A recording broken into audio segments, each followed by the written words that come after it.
나이가 들어감에 따라 피부 상태가 좋아지지 않게 되면서 피부 관리에 고민이신 분들 많으실 겁니다. 매번 거울을 마주할 때마다 늘어나는 주름과 그리고 칙칙해지는 피부색 때문에 다들 고민들 많으시죠? 속도 많이 상하실 것입니다. 이런 상태에서 TV 채널을 돌리다 보면은 우리가 피부에 좋다는 건강기능식품 광고를 많이 볼 수 있게 되는데요. 요새는 글루타치온 광고를 많이 하는 것 같더라고요.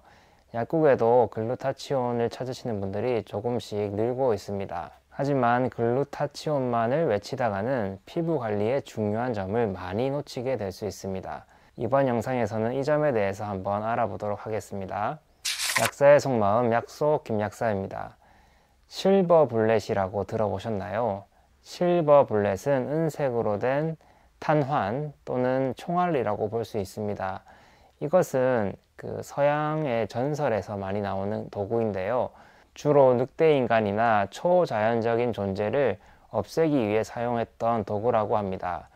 현대적인 의미로는 쉽게 풀리지 않는 문제를 단번에 해결할 수 있는 그런 해결책이라는 뜻으로 쓰이고 있다고 합니다. 약국에 글루타치온을 찾으러 오시는 분들이 이 글루타치온을 자신의 피부에 대한 실버 블렛인 마냥 생각하시는 분들이 많이 있어요.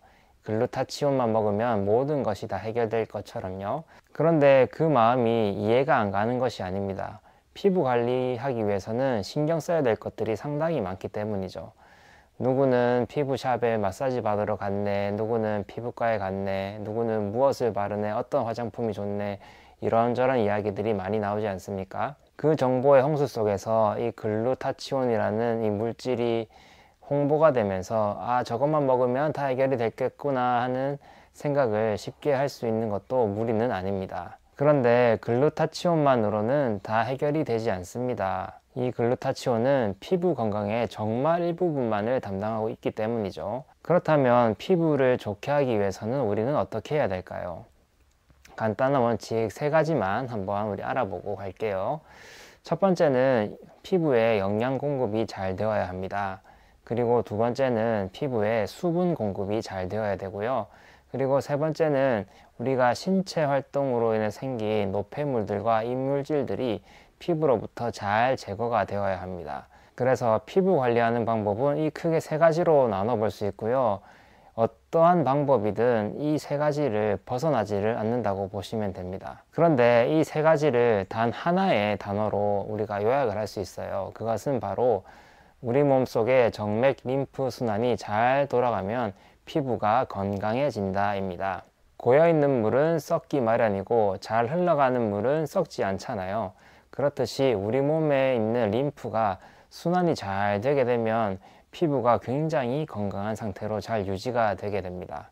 그리고 림프가 잘 흘러야지 수분 공급도 물론 영양 공급도 잘 되고 노폐물 제거도 잘 되게 됩니다. 또 뻔한 이야기 하나 하실 수도 있지만 지금부터 제가 드리는 설명을 들어보시면 이 피부 관리하는 데 있어서 글루타치온만으로는 절대 될 수가 없겠구나, 그리고 림프 순환이 정말 피부 질환에 큰 영향을 주는구나를 알게 되실 겁니다. 지금부터 시작해 볼게요. 우리가 앞서 피부 건강을 위해서는 첫 번째로 영양 공급이 잘 되어야 된다고 했습니다. 이 영양 공급이 잘 되려면 우리는 잘 먹어줘야겠죠. 그래서 이 먹는데 우리가 쓰이는 기관은 바로 소화기 계통의 위, 소장, 대장 이런 기관들입니다.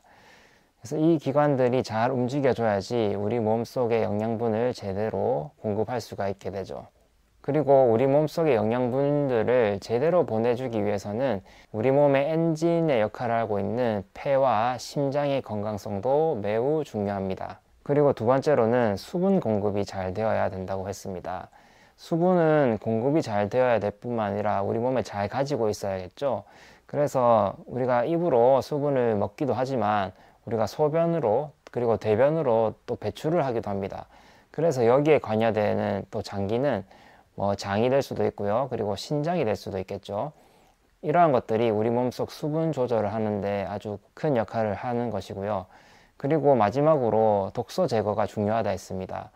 독소 제거하면 대표적으로 떠올릴 수 있는 장기가 바로 우리 간이겠죠. 간이 독소를 제거하는 큰 역할을 하고요. 그리고 이 독소가 우리 몸으로 들어오는 입구가 크게 두 가지가 있습니다. 입으로 통한 장을 통해서 독소가 들어오고요. 그리고 폐를 통해서도 이 독소가 들어오게 됩니다. 그래서 이 폐와 장이 우리 몸속에 들어오는 독소를 컨트롤하는 데도 굉장히 중요한 역할을 하고, 그리고 이렇게 해독된 독소는 그 신장으로 가서 배설이 되게 되는데요. 이렇게 됐을 때 잘 걸러줄 수 있는 신장의 역할 또한 매우 중요합니다. 그래서 우리가 건강한 피부를 유지하기 위해서는 이 머리끝부터 발끝까지 우리 온몸에 있는 장기들과 기관들이 영향을 미친다고 알 수가 있겠죠. 그렇게 됐을 때 이 글루타치온은 이 항산화의 역할, 독소를 제거하는 역할, 그 정도의 역할밖에 하지 않습니다. 그러니 이 글루타치온으로 내 피부를 드라마틱하게 좋게 만든다? 이거는 조금 욕심이라고 볼 수 있겠습니다. 자, 그러면 우리 각 부분별로 조금 더 세세하게 한번 알아보도록 하겠습니다. 자, 우리가 영양분을 흡수하기 위해서는 소화를 잘 시켜야 된다고 했습니다. 하지만 소화가 잘 되지 않을 때는 그 영양분의 섭취가 힘들게 되죠. 그러면 영양분이 제대로 이 피부로 공급되지 않게 됩니다. 또한 그 소화가 잘 안 됐을 때 이 소화가 잘 안 된 음식물들은 우리 몸속에 노폐물로 남아있게 되어서 독소로 작용합니다. 그러면 또 피부가 좋지 않게 되겠죠. 앞서 우리 폐와 심장에 대해서 언급을 해드렸죠. 자, 폐와 심장의 건강이 중요한데 우리가 담배를 피게 되거나 아니면은 이 겨울철 온풍기를 쐬게 돼서 폐 점막이나 기관지 점막이 굉장히 얇아지게 되고 건조하게 되면은 그것을 통해서 우리 몸속에 독소들이 들어오게 됩니다. 그러면 우리 피를 통해서 독소들이 막 전신에 분포하게 되면 마찬가지로 피부가 건조해지기도 하고 푸석푸석해지기도 하고 발진이라든지 두드러기 같은 것들이 잘 생길 수 있게 됩니다. 우리가 수분을 공급하는 측면에 있어서 카페인을 섭취하게 되면 우리 소변으로 배출되는 물의 양이 많아지기 때문에 우리 몸은 굉장히 건조해지게 됩니다. 그렇게 되면 이 피부가 쩍쩍 갈라지게 되는데요. 저 같은 경우를 예를 들어 보면 저는 커피를 잘 마시지 못하는데 일주일에 한 3일 정도를 연달아서 커피를 한번 마셔보았어요. 그랬더니 이 두피의 건조함이 심해져서 각질들이 막 떨어지더라고요. 그 정도로 이 커피는 우리 몸속에 수분을 빼앗기 때문에 자제해 주시는 것이 좋고, 이제 그 기능을 담당하는 것이 신장이니까 신장의 기능이 굉장히 중요하다고 보시면 되겠습니다. 자, 그리고 우리 몸속에 들어온 그 소화가 다 된 음식이 이제 장을 거쳐서 대변으로 나가게 되는데 그 물질들이 장에 머무를 때 그것들이 이제 우리 몸속에 독소로서 이제 역할을 또 하게 되거든요. 그랬을 때 장 건강이 뛰어나다면, 그리고 장 점막 세포들이 건강하다면 이 독소들이 우리 몸속에 잘 들어오지 않게 됩니다. 그러면 간의 피로도도 좀 덜하게 되면서 간이 우리 몸에 있는 독소를 조금 더 적극적으로 해소하는 역할을 하게 되는데, 장마저 좋지 않게 되면 간이 많이 부담을 느끼게 됩니다. 그래서 이 장도 큰 역할을 하고요.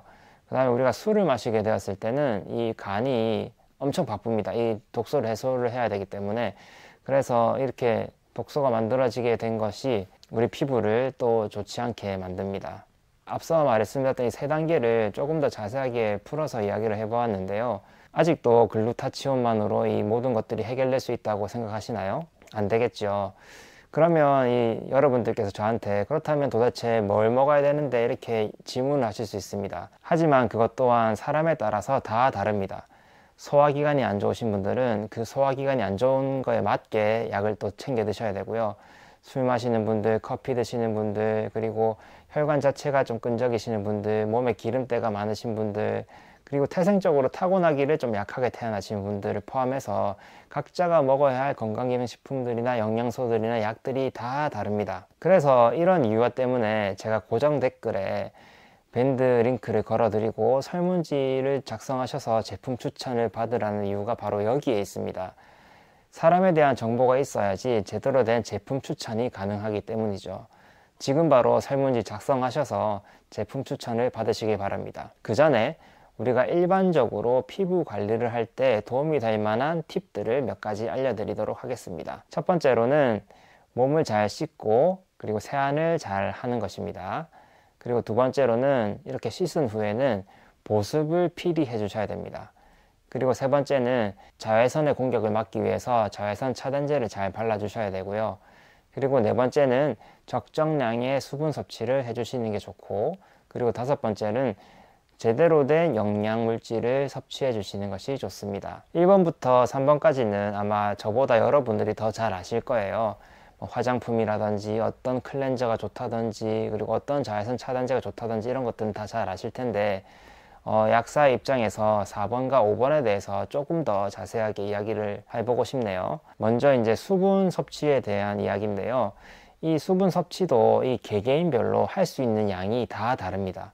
어떤 분들은 수분 섭취를 잘 하시는 분들도 있고요. 어떤 분들은 물이 조금만 몸 안으로 들어와도 부담스러워 하시는 분들이 있습니다. 그래서 수분 섭취량 같은 경우에는 기본적으로 먹어야 하는 양이 정해져 있긴 하지만 이 내 몸 상태에 따라서 조금씩 자주 나눠서 드시는 것이 좋고요.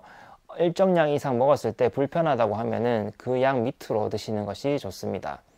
그리고 될 수 있으면 차가운 물보다는 따뜻한 물을 드셔서 우리 몸 대사 활동이 꺼지지 않게 해주시는 것이 훨씬 더 도움이 됩니다. 찬물을 많이 마셔서 오히려 소화 기능이 더 떨어지시는 분들도 있거든요. 항상 물을 마실 때는 주의를 해서 드셔야 합니다. 그리고 올바른 영양 섭취에 관한 것인데요. 제가 잔소리처럼 계속 하는 이야기지만 기름진 음식, 밀가루 음식 이런 것들은 줄이셔야 됩니다. 이것들이 몸속에 피를 조금 탁하게 하거나 좀 끈적이게 하는 경향이 있거든요. 그렇게 되면 앞서 말했듯이 이 영양분들을 제대로 세포 속으로 공급하기도 힘들고 우리가 활동으로 만들어진 이 노폐물들을 제거하기도 어렵습니다. 그렇기 때문에 이 적절한 이 음식 관리가 피부 건강에 굉장히 중요한 요소입니다. 특히나 기름진 음식을 먹게 되면 피지선 분비가 좀 활발하게 되면서 여드름이 생기기 쉽거든요. 특히나 청소년기에 있는 친구들은 기름진 음식 많이 먹고 싶지만 적당히 드시는 게 그 여드름을 없애는 지름길이라고 보시면 되겠습니다. 어쩌면 제가 앞서 말했던 이 5가지가 정말 식상한 이야기가 될 수 있고 누구나 다 아는 이야기가 될 수 있습니다. 하지만 이것이 피부 관리의 기본이고요. 이 피부 관리에는 실버 블렛이 없다는 말도 됩니다. 왕도가 없다는 말이죠. 우리가 생활 습관을 개선하지 않는 한 곱고 고운 피부, 배곡 같은 피부는 얻을 수가 없다는 것을 알아두셨으면 좋겠습니다. 단지 글루타치온으로만 관리될 수 없다는 게 피부라는 것도 알아두셨으면 좋겠습니다. 광고를 통해서 글루타치온에 혹하셨다면 일단 커피와 술부터 한번 줄여보십시오. 그런 식으로 하나하나 생활 습관을 개선하다 보면 배곡 같은 피부를 거울 속에서 만나보실 수 있게 될 수 있을 것입니다. 그날까지 잘 지내시고요. 다음에 또 좋은 내용으로 찾아뵙겠습니다. 다음에 또 봐요. 약속!